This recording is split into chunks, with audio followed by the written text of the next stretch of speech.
Welcome back for another action-packed edition of The Final Score. I'm Larry Corey. Let's jump right in and find out what's going on around the sporting world. Ready? Grab a hold of something because here we go. Week 9 in college football, and of course there is plenty of things to chat about. Over and over, Urban Meyer kept stressing that he was going to need both of his talented quarterbacks in order for the Ohio State Buckeyes to have another title run. The Ohio State coach was right again, but this probably wasn't a scenario he had in mind. After finally achieving what appeared to be closure after months of competition, debate, and a little flip-flopping, the top-ranked Buckeyes are once again unsettled at the most important position on the field. J.T. Barrett was suspended for a game after a citation for operating a motor vehicle while impaired. Hello again, Cardale Jones. Goodbye stability. Just a week ago, Ohio State turned in one of its most impressive performances of the season against Rutgers. It was an offense fueled by Barrett's dual threat ability in his first start of the season. Now the Buckeyes come off a bye week with its fortunes once again in the hands of Cardale Jones. They host Minnesota this week, and you know what? Minnesota should not provide that much of competition for Ohio State. Coach Meyer said Cardale is going to be a very active part in the team. Well, he gets his shot this week against Minnesota. Once again, the Buckeyes are heading into November with an uncertainty hanging around that crucial quarterback position. Perhaps Meyer doesn't view it that way at all. Maybe he has indicated all along that the value of Ohio State and the reason why they are so good is that they have so many talented people that can play that quarterback position. Trevon Boykin was 32 for 48 for 388 yards and 3 touchdowns. He also ran 11 times for 84 yards. As number 5, TCU stays perfect at 8-0 with a 40-10 win over West Virginia. Boykin continues to put up big numbers and is getting his fair share of attention when it comes to the Heisman Trophy talk. Deshaun Watson accounted for 6 touchdowns, and the Clemson Tigers put up a second straight big score on the road in Saturday's 56-41 win at North Carolina State. Clemson is 8-0, and they host number 17 Florida State next week. One thing is for sure, the Tiger offense is rolling. A week after piling up 567 yards in a 58-0 win at Miami, Clemson finished with 623 yards against a defense ranked 3rd nationally and allowing only 251 yards per game. Watson threw for 383 yards and 5 scores, also ran for 54 yards and a touchdown. It marked Clemson's 36th straight win against teams unranked in the AP Top 25.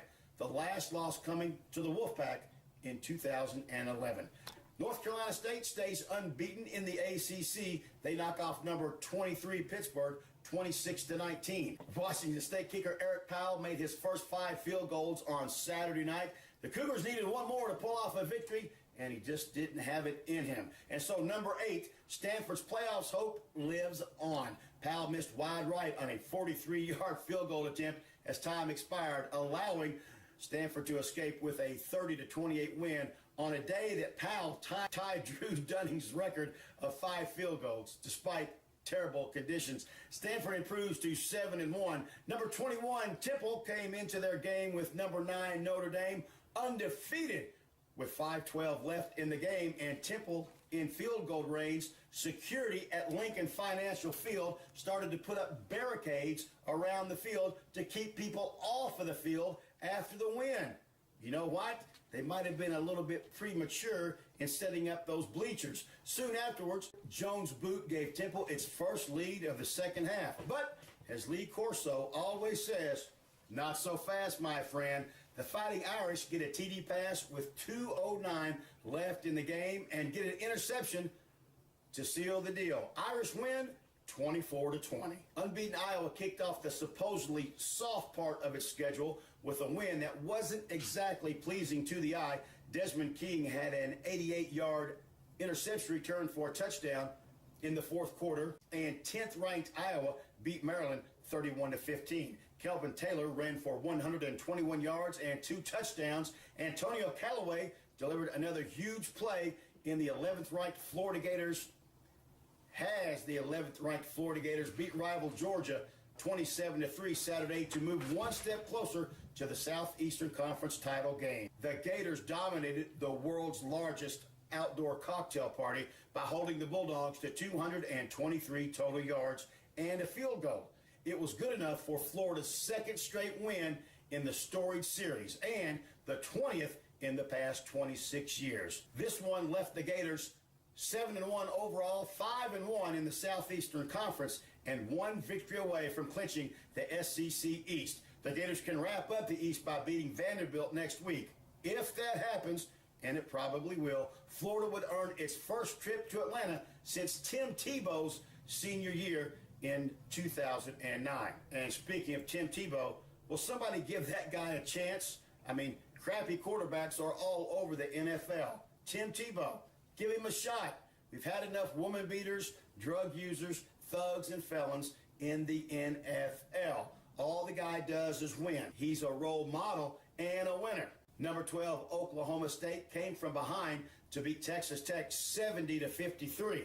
70-53. Does anybody play defense anymore? They remain in the hunt for the Big 12 title. I mean, I presume all you people out there in TV land are football fans and that you have been watching football for, I don't know, a very long time, maybe even all your lives. Do you see what I see? Nobody, and I do mean nobody, can tackle anymore. We teach offense. All we want to do is put the ball in the end zone and put points up on the scoreboard. But you know what? Who teaches defense anymore? And if you do hit somebody hard, they throw a flag on you and kick you out of the game. It's just crazy.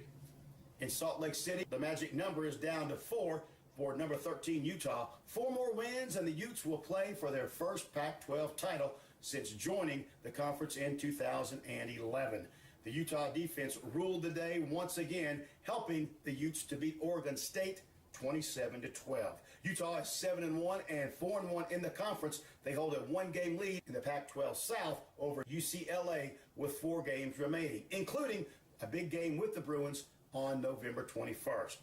With 3 tough games looming at the end of its schedule, number 14 Oklahoma had no trouble getting up for Saturday's game against winless Kansas. Baker Mayfield completed 27 of 32 passes for 383 yards and 4 touchdowns. Oklahoma State beats Kansas 62-7. It was evident quickly that the Sooners would have little trouble with the Jayhawks, but they stayed sharp in this blowout win. Oklahoma will face number 2 Baylor, number 5 TCU, and number 12 Oklahoma State in the last 3 weeks of November. In Minneapolis, 2 weeks after a gut-wrenching loss to rival Michigan State, the Michigan Wolverines found themselves 18 inches away from losing on the very last play again. Good thing for the Wolverines that history did not repeat itself today. Number 15 Michigan stops a quarterback sneak as time expires to escape with a 29-26 victory over the Minnesota Golden Gophers. Down in Memphis, Tennessee, it was Heartbreak Hotel for the Tulane Green Wave. The number 16 Memphis Tigers go to 8-0 with a 41-13 win. This Tiger team always seems to start the game slow, but once they get going, look out, they are lights out. Number 17 Florida State cruises to a 45-21 victory over Syracuse. Number 18 Houston dominates and shuts out lowly Vanderbilt 34-0. My, oh my, how the mighty have fallen and fallen hard and fast. The Auburn Tigers lose again. Number 19 Ole Miss knocks off Auburn 27-19. Miami stuns number 22 Duke with a 8 lateral play on the last play of the game to win 30-27. 8-play lateral. Can you say play of the day? World Series Game 4 was played in New York. The Royals come from behind once again to knock off the Mets. They beat New York and are up 3-1 in the best-of-7 series. The Royals made the plays in the late innings. The Mets did not. The World Series is firmly in the hands of Kansas City. Game 5 Sunday night can be seen on your local Fox station. Week 8 of the NFL season got underway on Thursday night. Foxborough, Massachusetts was the site of another massacre. Even when they looked sluggish, Tom Brady and the New England Patriots can still dominate an NFL football team. Brady threw for 356 yards, 4 touchdowns, 2 to Julian Edelman, and the Patriots knock off the Miami Dolphins 36-7 on Thursday night to become the first of the NFL's 5 unbeaten teams to reach 7 wins. The Patriots are 7-0 for the second time in franchise history and the first time since going 16-0 and making it all the way to the Super Bowl in 2007. They scored at least 28 points in every game and 30 or more in 6 straight.